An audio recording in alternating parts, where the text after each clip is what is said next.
Tasty delicious flavourful মেথি শাকের একটা recipe আজকে আপনাদের সঙ্গে শেয়ার করব। আমরা অনেকেই মেথি শাক খেতে পছন্দ করি না, বিশেষ করে বাচ্চারা, কিন্তু এইভাবে যদি মেথি শাক রান্না করা যায় আমার মনে হয় বাচ্চা থেকে বড় সকলেরই খুব ভালো লাগবে এটা খেতে।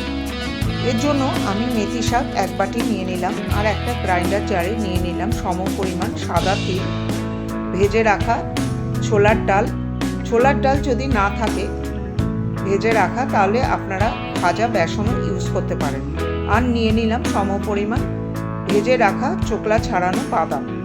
সবগুলো গ্রাইন্ডার জারে সামান্য জল দিয়ে গ্রাইন্ড করে নিলাম। তারপর যে মেথি শাকটা আমি বেছে রেখেছিলাম সেটা 3-4 বার করে খুব ভালো করে ধুয়ে নিলাম, যাতে মেথি শাকের মধ্যে কিছু মাটি না লেগে থাকে। তারপর সেটা ছুরির সাহায্যে ছোট ছোট করে কুচিয়ে নিলাম। এবার একটা কড়াইয়ের মধ্যে নিয়ে নিলাম 1 চামচ মতো তেল। তেলটা গরম হলে 5-6 কোয়া রসুন কুচি তার মধ্যে দিয়ে দিলাম। দিয়ে একটু নেড়ে চেড়ে যখন একটু লালচে হয়ে আসবে রসুনের কুচিগুলো, তার মধ্যে কেটে রাখা মেথি শাকটা দিয়ে দিলাম।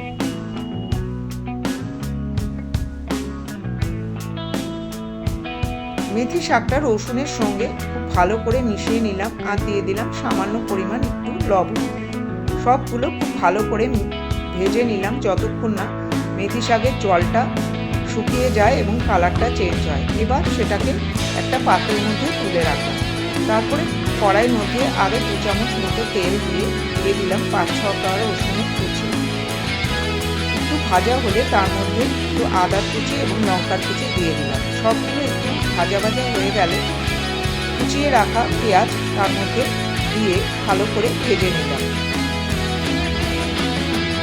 পেঁয়াজটা নাড়াচাড়া করে ভেজে যখন একটু নরম এবং কালার পরিবর্তন হয়ে যাবে, তার মধ্যে 2টো টমেটো কুচিয়ে রেখেছিলাম সেটা তার মধ্যে দিয়ে দিলাম।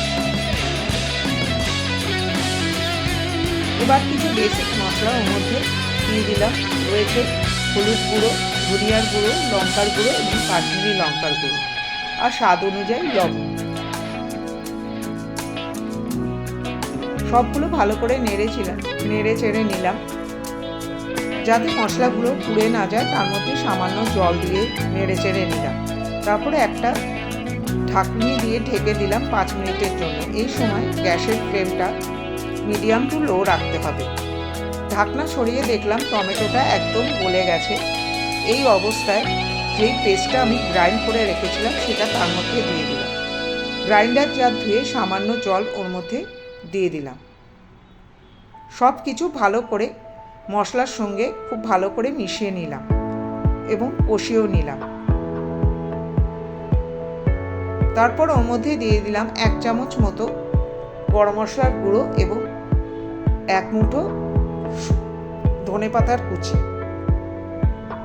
সবগুলো দিয়ে খুব ভালো করে নেড়ে চেড়ে কষিয়ে নিলাম এবং লো ফ্লেমে একটা ঢাকনি দিয়ে 5-7 মিনিটের জন্য ঢেকে দিলাম। ঢাকনি উঠিয়ে 5-7 মিনিট পরে দেখলাম যে মশলা থেকে তেল ছাড়তে শুরু করেছে। এই অবস্থায় ভেজে রাখা মেথি শাকগুলো তার মধ্যে দিয়ে দিলাম।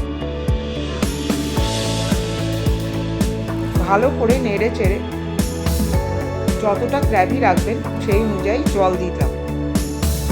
নাড়াচাড়ার পরে একটা পাত্রে সবজিটা তুলে নিলাম। এবার তাতে তড়কা দেওয়ার জন্য একটা তড়কা প্যানে 2 চামচ মতো ঘি নিয়ে নিলাম। তার মধ্যে দিয়ে দিলাম 5-6টা রসুনের কুচি। সেটা একটু লাল লাল করে ভাজা হলে তার মধ্যে 1 চামচ মতো কাশ্মীরি লঙ্কার গুঁড়ো দিয়ে দিলাম। খেয়াল রাখতে হবে লঙ্কাগুলো যেন একদম পুড়ে না যায়। তারপরে ওই তড়কাটা মশলা যেটা আমি বানিয়েছিলাম তার উপর দিয়ে দিলাম।